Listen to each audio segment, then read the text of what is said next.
bem-vindo a mais uma pílula de requisitos. Agora a gente vai falar sobre por que você não precisa se preocupar tanto com o formato da história de usuário. Vamos ver? Existem muitos conselhos sobre os diferentes formatos de escrita das histórias.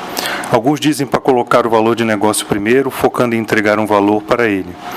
Outros dizem que, de maneira que eu possa, é muito melhor para iniciar do que a fim de. Existem defesas apaixonadas de apresentação, como eu sugiro, sendo melhor do que eu quero. Bom, vamos nadar contra a corrente e oferecer um conselho controverso. Não se preocupe muito com o formato. Existem 3 razões principais sobre por que você não deve se preocupar com a estrutura exata de história do usuário, desde que os elementos-chave dela estejam lá. Uma história é somente um símbolo, um gancho, para uma conversa. Assumindo que a informação da história não é falsa, qualquer formato é bom o suficiente para iniciar uma discussão. Se a informação é falsa, todos são igualmente ruins. Apesar de termos lido e ouvido vários argumentos para os diferentes tipos de história, não existe nenhuma prova clara de que escolher um formato específico vai melhorar a performance do time significativamente. Mostre-nos onde reordenar declarações e uma história melhora mais que 1%, e aí nós conversamos. Como indústria, nós amamos as guerras de sintaxe, cujo foco principal tem a ver com a escrita de algum código. O código é um artefato de longa duração, mas as histórias de usuário são lembretes para a discussão. Portanto, esta padronização não se aplica. O template Connextra, como eu quero, de modo A, que vocês estão vendo aí, é uma excelente estrutura para discutirmos.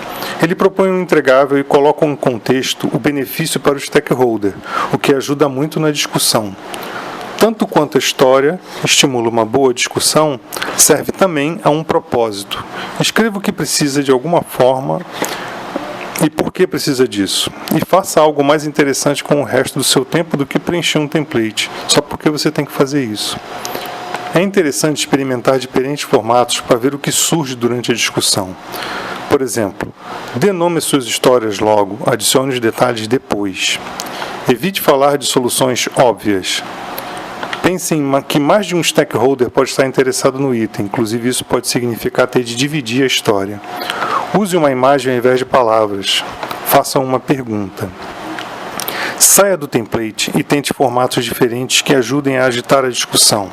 Isso ajuda a prevenir falsas histórias. Seguir um template somente por seguir é um bom caminho para tirar uma cultura de carga. Isso é, de escrever para criar volume. Isso é como uma história, como um comerciante, eu quero comerciar porque eu preciso comerciar, surge. Assim como um sistema, eu quero um relatório. Fazendo surgir em diferentes formatos, você pode despertar a criatividade do time ou descobrir uma perspectiva diferente durante a discussão sobre a história. A única coisa que você tem realmente que fazer é evitar solicitações de recursos se você tem somente um sumário na forma de história, o que pode ser algo sem contexto. Então, quanto em dinheiro temos em projetos bloqueados é um sumário válido, mas relatório de caixa não é. A questão de caixa pode conduzir a um diálogo do tipo pop-up, onde seja apresentado o total em dinheiro por status para qualquer item no documento, ao invés de um relatório tabular tradicional. Fique focado na declaração do problema, na visão do lado dos usuários, ao invés da visão de implementação do software. O caminho para evitar problemas é descrever a mudança de comportamento como um sumário. Por exemplo, ter uma visão do lucro rapidamente ou gerenciar entregas de maneira mais precisa. Então, espero que tenham gostado demais dessa pílula e aguardo vocês para um próximo vídeo falando ainda sobre histórias de usuários. Até lá!